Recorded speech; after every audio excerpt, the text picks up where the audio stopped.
Hello, this is Mary from Casing the Cover, and as library brats, my co-host Jen and I happen across numerous crappy covers, atrocious authors, sad titles, and the occasional masterpiece. We spend an unhealthy amount of time decoding how cover designs can be humorously contrary to the story within, and how publishers lure unsuspecting readers. Should you judge a book by the cover? Join Mary and Jen on the case to find out. We decided this is going to go out kind of November-y, election-y. Yes, this is our election. This is our election day special. Okay. We're going to talk to Ronald Tobin about political vampires. Hello, and welcome to another episode of Casing the Cover, the podcast where this election year we want you to vote for the least bit of a bloodsucker you can find. Or maybe the most. Or the most.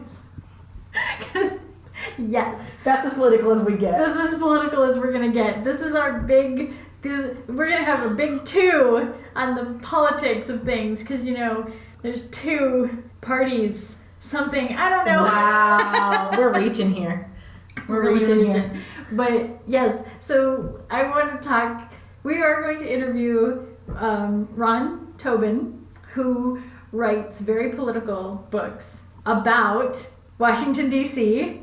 and vampires.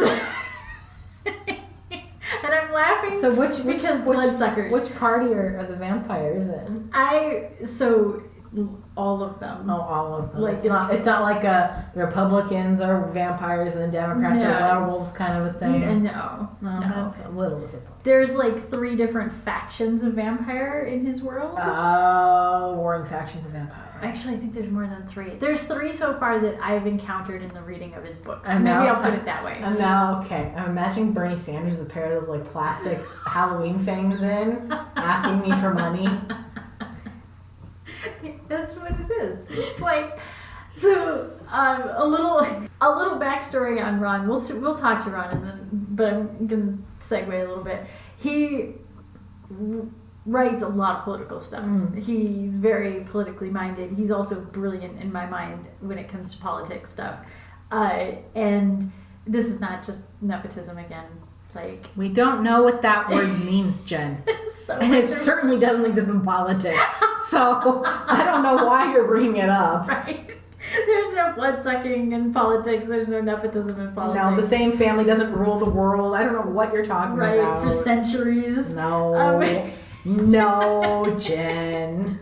So I actually am going to have 2 covers to show you on this. Okay. And that's because when we talk to Ron, we can talk to him about the 2 primary books that he has out. But I want to talk about this one first. And I'm going to show you the cover, and I want your reaction to what this book is about. Okay? Dun, dun, dun! So they're on a beach in Maui getting married. Well, it's not. They're on a beach in Atlantis getting married. Is that what? No, it's Washington, D.C., but it looks like it's in Atlantis. Are there Atlanteans in these books? Well, just keep going. So there's a couple on the cover that is getting married. Neither one of them looks like a vampire because they look like they're on a beach. This looks like a tropical wedding to me. And I know about weddings. I used to work at a bridal store. Yes, that's true. I used to be a bridegroom. So the couple looks like she's holding roses, but for some reason this just reads tropical beach wedding to me.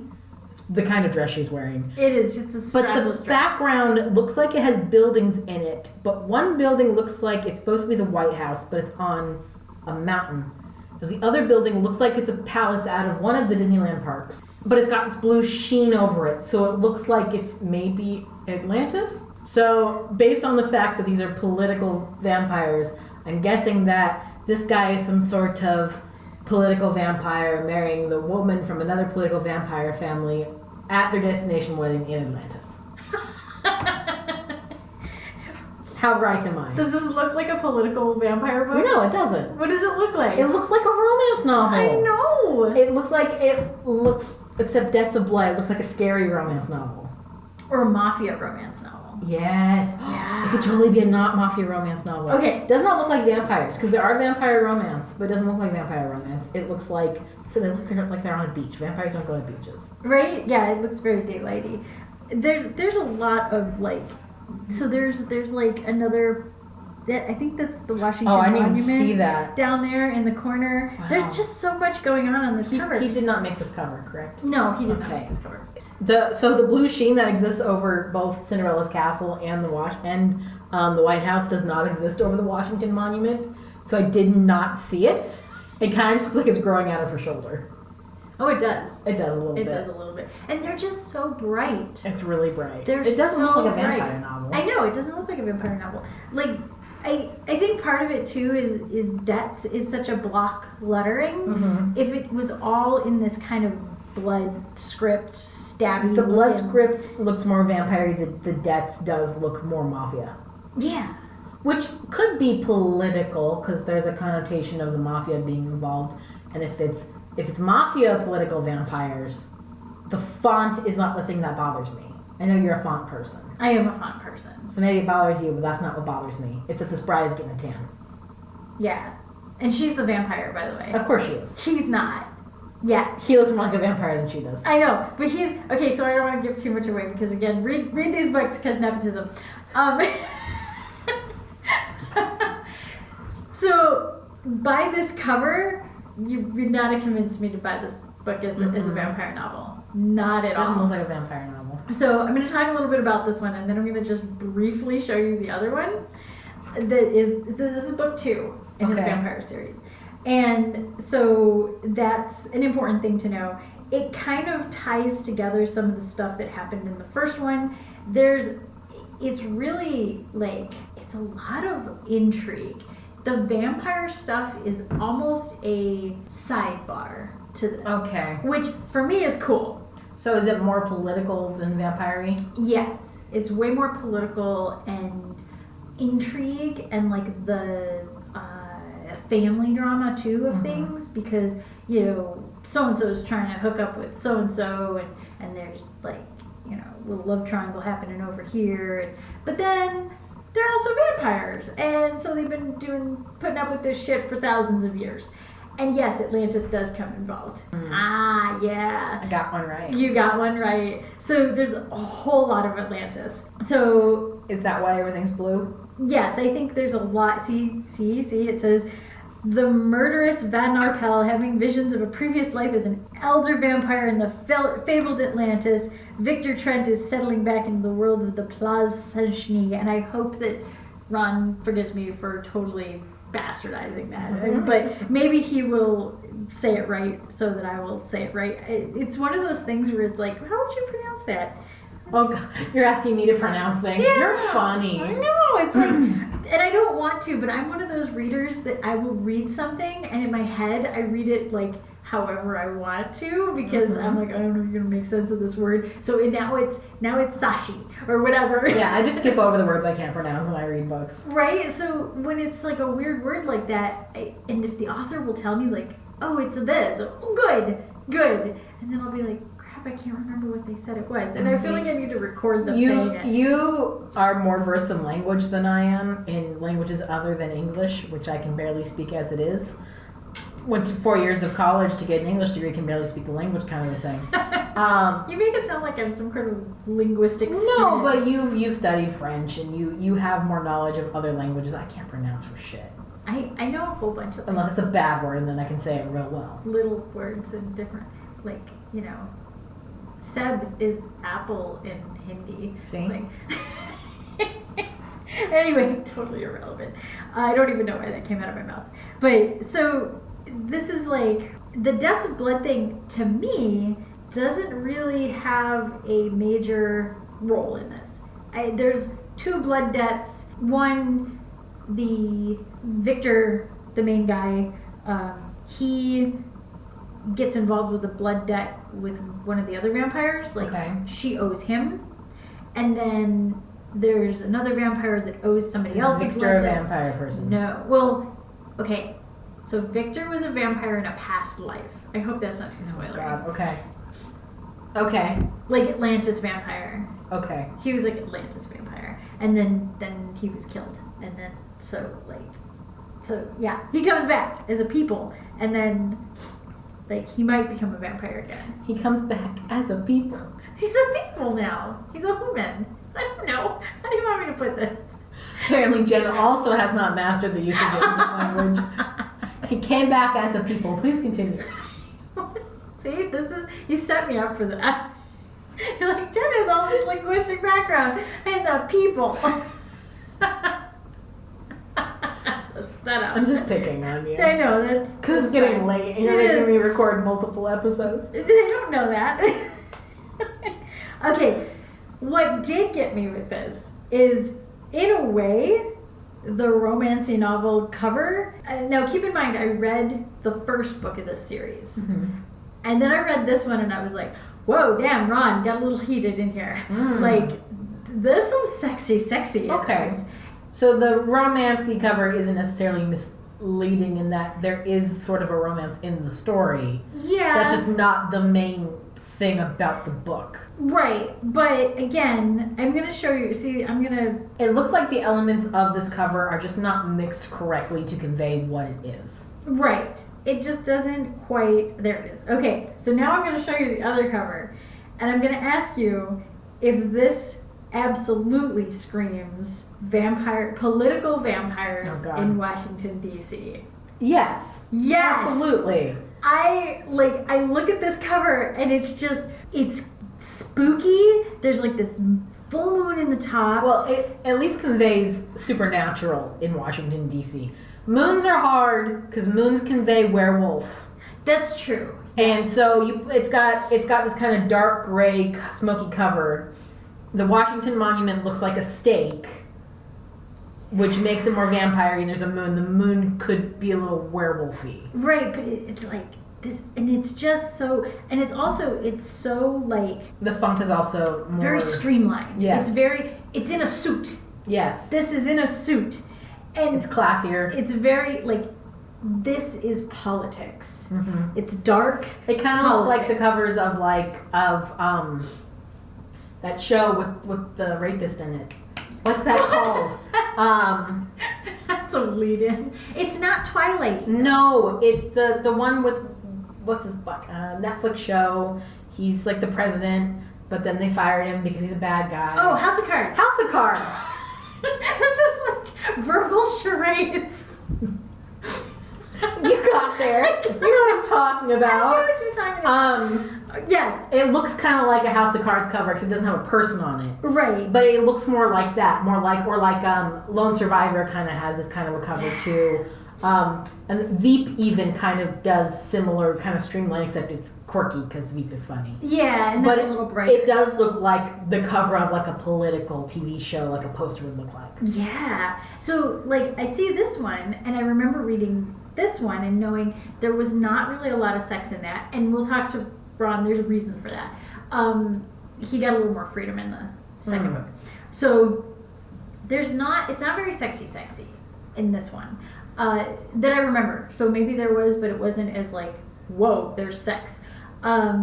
It was very much about the politics and about the intrigue of these vampires and all this stuff that's going on. Not just in the present day. Because like, okay, so side note, it's present day. Mm-hmm. And when I say present day, is my little secret that I will give out. We'll talk more to Ron about this, but he originally, I think, started writing it in like the early 90s or late 80s or something. Mm-hmm. So that's the present day. Okay. But then he updates it. Like you can tell there's updates to it. It does feel very modern. But it's present day. And then it's also like all this shit that they did when they were Atlantis politics kind of stuff. And also the centuries of politics. It's a little Highlander-y. Okay. So that's kind of what Which I also dig about is it. a little invoked from this. There's only like There can be only one. There can be only one. It's just this one monument. It's a very clean cover. Yeah. So that to go from that to the other one that is very bright. They look like two completely different books. Two totally different books. And like I feel like the cool way to have done this one is like because the wedding is a major part of this. So you gotta have the bride. But you can still do creepy political wedding. Right. I mean, think of there have been. I mean, even look at like the way like the royal weddings are done. They're very reverent. They're very very formulaic. There is a political aspect to a royal wedding because they're politicians to a degree. It's very much, you do it this way, you do it in this place. You can convey that in your imagery, that this is very formal, this is a political event. Look at first ladies, look at how they dress, look at how they're expected to present themselves. You can do family and politics, and you can do political wedding, and you can do all of that. Yeah. So if I were to do it, I think I would have had another of the primary monuments in D.C. as a focal, but maybe again one of the, I don't want to say that the Washington Monument is a lesser monument, but also another lesser monument. So like not the White House, No. maybe not the Lincoln Memorial, but there's like someone's mansion is a big one, and now it's a library. I'm really not good with But like they're having a wedding in there, in a big fancy place in DC. In DC. There are plenty of them that let you have weddings there, especially when you're a important politician. right. And really what's interesting is none of them are really high as politicians go. They're all like, this is the cool part. They're not the politicians. Mhm. They're the assistant, the aide, the one who gets the politician what they need. Mhm. They're that person. So that's really cool too, because it's like, oh, who's got the real power? Right, they're pulling the strings. Yeah. And so from a political side, I really enjoy Ron's books. I gotta say though, like knowing Ron, and maybe it is just that I know Ron, and I'm like, oh my gosh, I can't read a sex scene. Ron, I can't read a sex scene.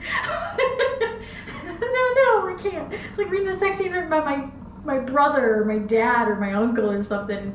I can't do it. So maybe that's what was, and then I didn't know it was coming. Mhm. Like I didn't know that this sex scene was in there. The first one, I was like, oh my Out of god, nowhere. like whoa, sex scene. So, and it's not that they're poorly written. They're written like any other romance novel sex scene. Yeah, you know, that's not my thing. We've talked about this before. I'm like, I can't keep in the bedroom. Yeah. You know, so like that was a little weird to me, but the storyline and he kind of like tied up loose ends from the first one while also weaving in all these other things from that can lead to the next book, which is cool because that's kind of what something that's in the middle of.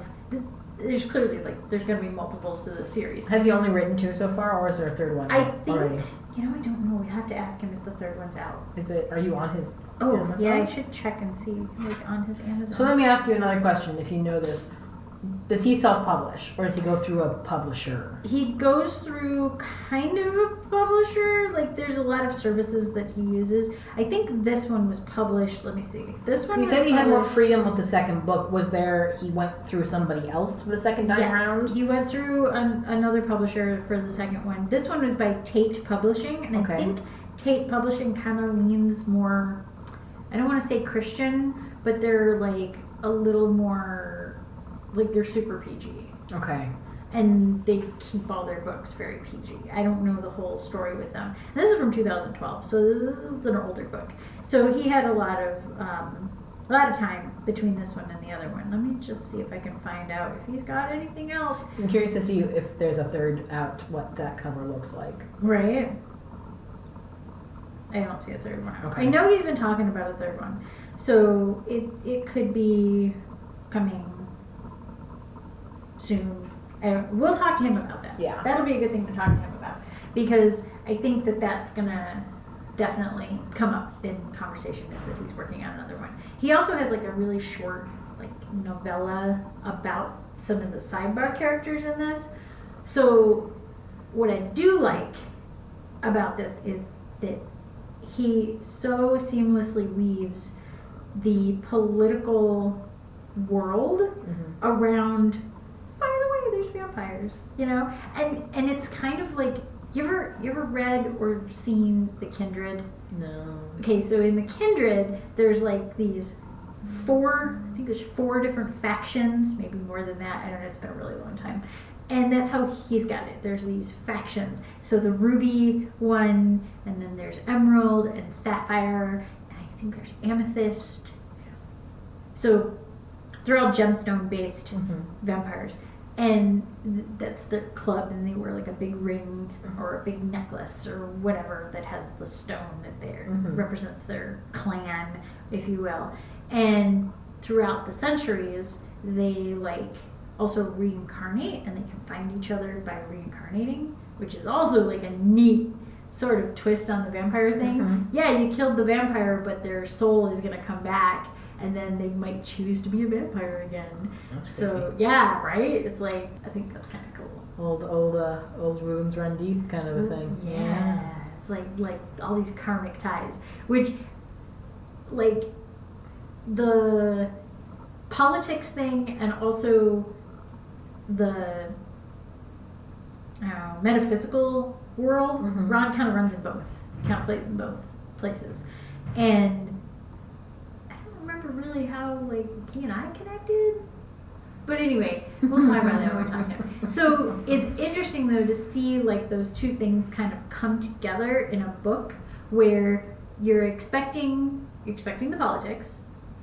He does a very good job of talking about the political intrigue of things without being preachy about it. So I think that's kind of cool too. Like, what also helps when you're dealing with fictional politics. Well, but it's still American politics. Yes, but does he use the people he's talking about there in the political game? Are they characters that he's created, or are they, the Clintons and the Bushes and the, Well, are they real politicians, or are they politicians that he's created? Like I said, they're the ones that he focuses on are more the assistants and the secondaries, right? And so they're not really like, he doesn't need to talk about the senators. That's what I'm saying. Yeah, is it's easier to play politics if you're not talking specifically about real politics, because then you can analyze the inner workings of how politics work without making your audience feel like they're called out for supporting a certain person. Which he totally should call everybody out, but like, that's just me. For supporting any of them, Jen? For supporting any of them. Any of them. We said we weren't going to get political. This is our November thing. We have to get a little political. By the way, I'm not getting political. This is just reality. Anyway. Our message is you should vote, but don't trust any of them. Right. They're all vampires. They're all vampires. Or being controlled by vampires, because there is a lot of like the whammy kind of thing where the vampires can kind of like charm you, look at you and make you think make things. you do things. So I would call it the vampire whammy. Cause you know what I'm talking about. Yeah. The vampire whammy is in everything. It's even in like what we do in the shadows. Oh my god, it's so good in what we do in the shadows. He goes up to the window and he's like, come to me, and she's ignoring him, so then he goes in a different window with like the old guy. And he's like, okay, come here. But then he taps on the glass. Yeah, it's so good. Look at me. Look at me. Oh my god, go watch what we do in the shadows. Yeah, that's good vampire stuff. Because it's less irreverent. Less political and totally irreverent. And so that's kind of the thing too, is he stays in the lore of the vampire without being like cliche. Maybe, yeah. I mean, he's using a lot of the same tropes. Which again, if you're playing more into how politics work and they just happen to be vampires versus let's explain to you what a vampire is for the 9,000th time. Yeah, he doesn't do that. That helps when you're dealing in mythology and within these kinds of characters or creatures that are very much like in the mythology and people know what a vampire is. You don't need to explain it. Yeah, he explains the intricacies of his vampires. Right.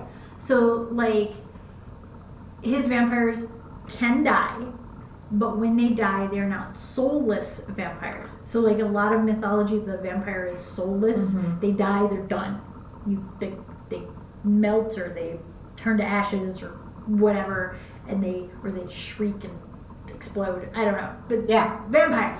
Boom. So they, but then they're done. You don't get them to come back.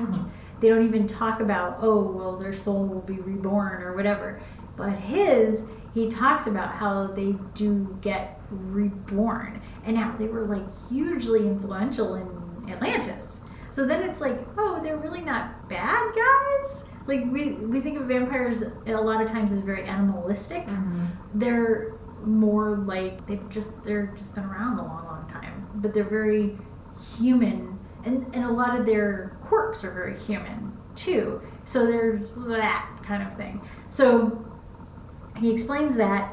He also, the vampires go out during the daytime thing. They have, over these centuries of being in existence, Bought an umbrella. They bought an umbrella, you know. They wear dark clothing. They cover their body as much as they can with clothing. And when they can't be covered, they do have like an SPF 10,000 kind of thing that they put on. Which, hey, after all these centuries, why would you not? Right. That's what I always did about vampire novels, and it's like you can't go out in the daylight, but I could though. You could. Like if I can be inside of a house and be fine, I could be inside of a car. Yeah. Or an umbrella or some sort of full body hazmat suit made out of black plastic. Right. They're just very goth in the way they dress, and then when they go out at night, they wear like normal people clothes. Yeah. So they're wearing, jeans and a t-shirt. They're very dressed for the occasion or whatever they're doing. They do mostly work at night or indoors. But it'd also be very difficult to be involved in politics if you can't leave the house during the day. Right. So they can leave and then they go out, but they're like in their tinted window vehicles, and they go out and then they stay inside their offices. They don't have the corner office with the great view. Let's put it that way. They've got maybe the corner office. Also, it's Washington D.C. It ain't Phoenix. It ain't Phoenix. You can go outside. Right. It's fine. Although some of his vampires, like he goes from Washington D.C. to also Southern California. A lot sunnier. So there's a lot more problems that the vampires have to deal with in Southern California. But also Southern California, you think nightlife. That's true. So he remedies that problem as well, in that most of the vampires are they own bars, they own restaurants, they own nightclubs. That's their world. I imagine there's a big vampire scene in Vegas. Right? I don't know that he talks about Vegas. We gotta talk to him. Maybe the next book. There's an idea for you. Yes, Vegas. That's the next one. Also, upstate New York. All the low rung vampires who just run the craps tables all night as their teen summer jobs. Instead of working at like Mickey D's. When they first become vampires, they have to work the tables. Yeah. That would make sense though, because then they can whammy people and it all goes to the house. Yeah, oh my god. See? Please put a vampire casino in a book. I want that so bad now. We'll talk to him when Ron comes. We'll talk to him about vampire casinos. We're like, hey, we'll help you write, or you can make us the girls that run the craps table. We'll be the vampire girls that run the craps table. Yes, we'll be happy with that. Put us in your book, Ron. So this is the stuff that I liked about it, was that it's very good with the political intrigue. It's very good with the family intrigue. Again, I can't reconcile the romance novel-y stuff. And not even there's a love triangle going on and bad things happen there. And it's very vampire-y in the way that a romance novel love triangle goes down. Not good, by the way. Don't get in between two vampires that need to get together, because bad things will happen to you. Yeah, probably. Don't do that. Just don't do it. He also all of his vampires have a lot of very human personalities. Mm-hmm. They're not just they have to feed. Yes. They're not I'm a vampire, don't look at me. Yeah, no. They're very not emo boys. No, they're not emo. Although there's a couple that are like that, but it's okay, that's their personality. There's a lot of personalities. See, the majority of my vampire awareness is between that old school this is what a Dracula is, and this is what the teen girl version of a vampire is. Those are the two sides of vampire fiction that I've been exposed to. Yeah. No. And then what we do in the shadows is somewhere in there. This is very the Kindred. So if you are into vampire lore and into vampire stuff, go watch. There was a mini series too of the Kindred, and I think it was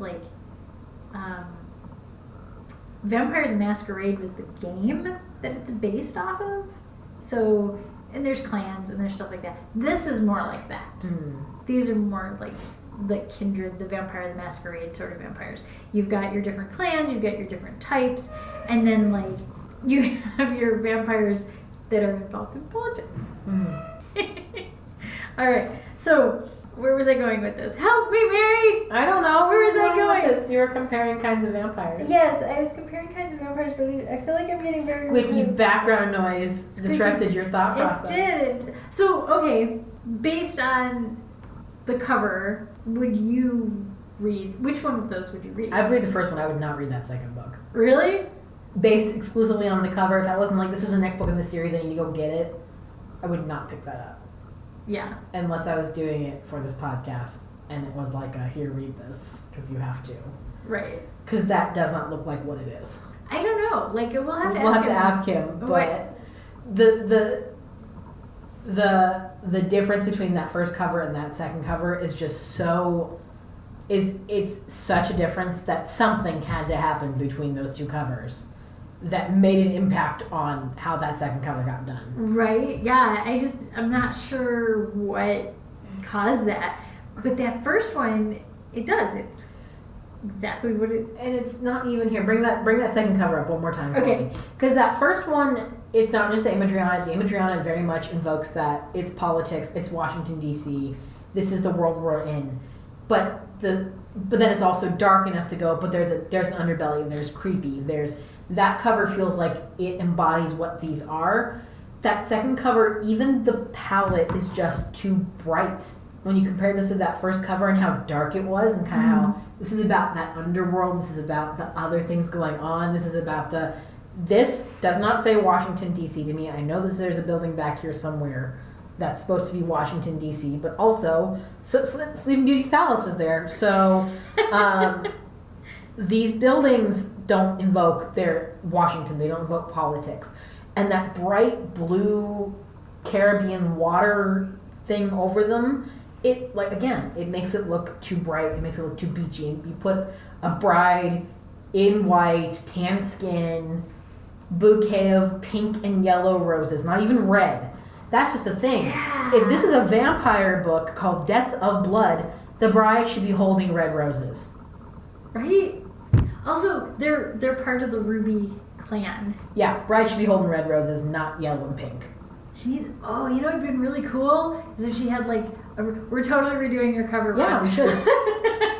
We're redoing your cover. Like, look at the color of his tie. His tie is ruby red. Yes. She should be wearing something similar. They should look like first of all, his suit should be black and not gray. Yeah.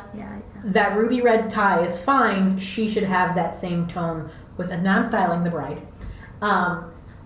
First of all, This is the perfect job for Mary right now. okay, we're just gonna look at the bride. Let's ignore everything else. Okay. If you just look at this bride, the reason why I say she's on a beach wedding is A, she's got a strapless dress, which invokes summer wedding. B, her flowers are pink and yellow, which invokes bright, which invokes sun, which invokes either summer wedding, spring wedding, or we're on a beach. Her skin is very tan, which could really be anybody because brides get tan, it's fine. She is not wearing a veil. Oh, you think a veil is important? Really? It's a style thing. Okay. Not all brides wear veils. I didn't wear a veil, but I wore a headpiece. I had my hair down. Her hair is up and she's not wearing a veil. But it's kind of loose up. She's got like this one curl coming down and flowers in her hair. Mm-hmm. The flowers in the hair thing, again, very beachy. This looks like a summer bride. This looks like a beach bride. This does not, if you wanted political, again, you remember talking about this before. Oh, yeah. You want formal political wedding, you're wearing a veil. You're wearing a veil. You might have sleeves on your gown. Again, think of these events that are royal Opera weddings. gloves. You probably would have a sleeve or a jacket, or even if it's a cap sleeve, or she's not this is a stock photo of bride. Well, yeah. But the bride doesn't look like an important rich or she doesn't look like she comes from that, like, I don't know. I feel like she should look more like a mob bride. I almost wonder, what if you took the couple out of it? What if it was not the whole bride, Mm-hmm. but the red bouquet and her big ruby ring. Oh my god, that'd be perfect. Like that's the center With- thing. yes. With, in the background, Some sort of Washington-y thing. Mm-hmm. It's exactly. There you go. It's exactly. And then the whole wash of the gray. Or like her hand is like on like a banister of some building or something. I don't know. I've never been to Washington D.C. But like, yes, Yeah. it should be red roses. She should have some sort of red jewelry on her. Like this, yes, this even changing that couple up a little bit. What I think. I don't think it needs to be the couple. Like I think it needs to be like just the bouquet. It's about Something the more bouquet. streamlined, something more simple like that first cover. I agree. The background of this is super busy, and that couple doesn't belong there. Oh, what if like the bride? We're totally redesigning it. I don't know if we've ever done this. We've not like redesigned a cover. We only do this for people we know. This is an extra service. That's an extra service. So Nepotism. this is an extra. We're picking on you. No, I'm kidding. So all the love, truly, just so you know, all the love the way we're doing this cover. What if you put like her bouquet above, and it's like her bouquet becomes like the hanging gardens over like the, I don't know. Is there a garden in DC? I don't know. But you know what I mean? I know like 3 places in That's DC. DC. Like down below her petals Mhm. is like DC. Or like the hand with the bouquet, like she's walking through like a door, with like it trailing behind her. Yeah. But like the door looks like a fancy DC door. DC door. Because we clearly don't know what the hell we're talking about the DC door. You know. Oh, the petals could be falling on Lincoln sitting there in the monument. Okay, we've lost that. We was totally lost the plot on this. Okay, well, you know what we're gonna do? We haven't killed enough time on this. We're gonna look up wedding venues in Washington. Oh my DC. gosh, that's so funny. We're gonna plan your wedding. Oh, so I just want to say too, like the big wedding that they actually have 2 weddings in this. Uh-oh. No, it's fine. It's Okay. fine. They have 2 weddings in this, and one of them is a big vampire wedding, and the other one is kind of this small, intimate. Is it on a beach? No, Okay, good. it's in a big, like not a cathedral, but like a hall, like a big thing. Maybe the pillars or something. And see, I'm all about the red roses right now because I'm currently working on another project that has to do with red roses. So I'm super red rose into this thing right now. Oh, the cherry blossom trees. Cherry blossom trees. Oh, but their wedding is like in the fall. Like so- there should be pillars. There you go. There should be pillars. Pillars are in Washington D.C. Oh, what if like the dome is like over her head? I thought you didn't want a whole bride. Well, you could like get the back of her head or like, I don't know. There's What your is cherry good blossoms. with this? There's your cherry blossoms. There you go. Oh, I bet that's the building that we're looking at. I bet you Maybe. that's that building. I betcha. It looks a lot like it. We're learning about DC today. This is our politics. We're just talking about weddings. about I like how we started. This is going to be our political episode. We've just turned into planning a vampire wedding in Well, do you DC. know how much politics is involved in a wedding? Well, Like, where do Quite a people bit. sit, and whose side are you on? And she needs to have red roses and a ruby ring. And she needs to stand in front of a pillar. yes, That would be, yeah. yeah. See, To make it look like she's having her fancy vampire wedding. or between the pillars. Yes. There you go. Between Like the pillars. shadowy. Oh my god, it's a faraway shot. They're shadowy. They're between 2 pillars, and all you can see is that red bouquet.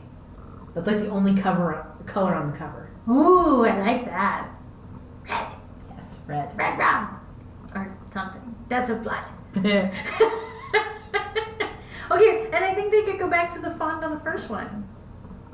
Yes. It's a very simple font. I Yes. don't think you need to have like okay. We've talked about this before about how you can kind of be too much going on with your font. Mm-hmm. This has got kind of too much going on with the font. If you had that very simple, again, clean, formal font, again, it like gets you. You Mhm. know what you're dealing with.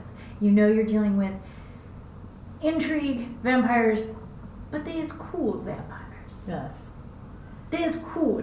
I think like this this tells me this is an example of why cover art is important. Mm-hmm. Because if you are someone who read that first book, you found that first book sitting on a shelf, Yeah. and you read it, and then you went looking for the sequel, and maybe you found this one sitting on a shelf, same author, and you picked it up, you went, oh, this must be a different series. Yeah. And you put it back.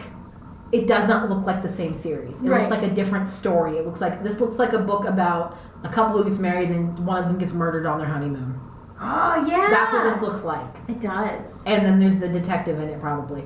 That's kind of what this looks like. And so they're disjointed. And that's the biggest problem. Yeah. Is they do not go together. They don't look like they're cohesive. They don't look like they go to the same series. And you'll see authors who get to use the same artist for all of their books, or go through the same publisher. So the publishers deliberately, we talked about Patterson, Mm-hmm. his books, 12 different series, all look the same because they want you to go, that looks like a Patterson novel. Yeah. If you can't even do that within one series, if you're telling your author, okay, we're going to give you this cover, even though it doesn't look anything like your last book, you're doing yourself and your author just, like, you're not doing them any favors, because it's going to be harder for their fans to find more of their books and more of that series because they don't look like they go together. Yeah, because it's a good cover, not for this book. No, it's not, for something else. For something else. Also get rid of the thing coming out of her shoulder. Yeah, I just now noticed that. Like when you mentioned it, I was like, or no, I think I mentioned it, but it was only after I was seeing the Disney castle that I. Also get rid of the Disney castle. Yeah, it is a Disney castle, isn't it? I'm pretty sure that's a piece Pretty of. sure I'm it pretty is. sure that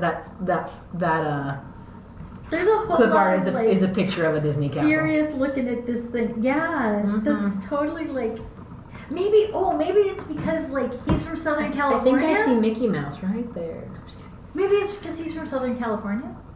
You think that's it? Maybe. Like it's that. Do the that- vampires own Disneyland? I'm sure at some point there will talk of that. Oh. Not yet, that I know of.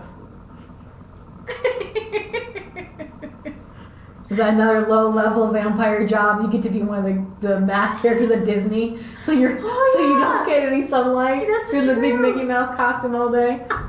All the mascots of Disneyland are vampires. That's epic. Oh my god. Please somebody write that. Please write that. Ron, please write that. Please write that they're all the mascots of Disneyland are vampires. Uh-huh. The Haunted Mansion thing is a whole new level right now. So much going on. We're sorry we're picking on your cover. Oh my gosh. We're not picking on it. It's a good cover, not for this book. No. We're doing it out of love. It doesn't belong in this book. It doesn't. It doesn't match this book. No. That bride doesn't match this. No, doesn't- she's not a vampire. She She doesn't- doesn't seem very vampire. She doesn't go to Washington D.C. No. They're very pretty, but they don't fit. Okay. But I did like the book. So did we already ask for a vampire book you should... Just watch What We Do in the Shadows. Okay. It's fine. That's your Just watch recommendation? that. Yes, that's just a recommendation in general. But if you want a good vampire thing, other than these books, Yes. if you want to sit and casually watch a good vampire thing, you don't care about lots of Political intrigue. Yes. And, yeah. If you want something less political, with a good love story in it. It does! That's you're my favorite right. vampire love story. This is like all inside joke right now. But, okay, you know what I will recommend though? Read the first one of these. Read the first book. Yes. And then don't be shocked by the sex in the second I book. recommend reading the first book in a series first anyway. Yeah, I think you do kind of have to read it. Yeah. Do we have any other politically things to recommend? Veep. Watch Veep. Veep's hilarious. No idea what Veep is. Veep. So it's vaguely based on a British political show. I can't remember what the British show is called. It's Julie Louis-Dreyfus, who's the funniest woman in the world. She plays, in the first season, the vice president of the United States, who's constantly getting boned because she's just the vice president. And it shows you all the entirety of the show is kind of the satire of hoops that politicians will jump through to get your vote and to be in power. And all the awful things that she does to her fellow politicians, to her family, to her friends, to try to become president. A lot of blood sucking. A lot of blood sucking. And it's also dark humor, and it's also uncomfortable comedy, and it's hard to watch sometimes. And I honestly, I feel, but I'm someone who doesn't really orient either way on the political scale, I feel it's very fair in terms of just portraying politicians as all awful people. It doesn't really play one side of the divide or the other. Her character is a Democrat, and she's an awful person, and all the Republicans are awful people because political power corrupts. And the actress is just so good in it, and everyone that is in it is just brilliant. And Hugh Laurie's in a couple of seasons as a political rival of hers who she's kind of into, but then they hate each other because they're political rivals. And I'm pretty sure she puts a hit out on her ex-husband at one point. And it's just, it's brilliant television. It ended the same week as Game of Thrones. And the Veep ending, also an HBO show. The Veep ending was so much more satisfying than Game of Thrones. Like we watched Game of Thrones together, and we sat there, and I just went, yeah, it's over. And then I went home and watched Veep, and I was like crying, like this show's so good. That's my political thing that I'm going to recommend. Do you have any other political things? No, because I don't recommend politics. That's why I recommend it, because it just shits all over politics. Politics is awful. Everyone, they're out to get you. Even the politician who says that they are out to help you and be the good guy, they're not. No, of course they're not. Really look at what they're doing. Just don't trust politicians. Nope. This is my tinfoil hat. Don't trust anyone with more money than you. Don't trust anybody with more money than you, which is a lot of people. I don't trust very many people.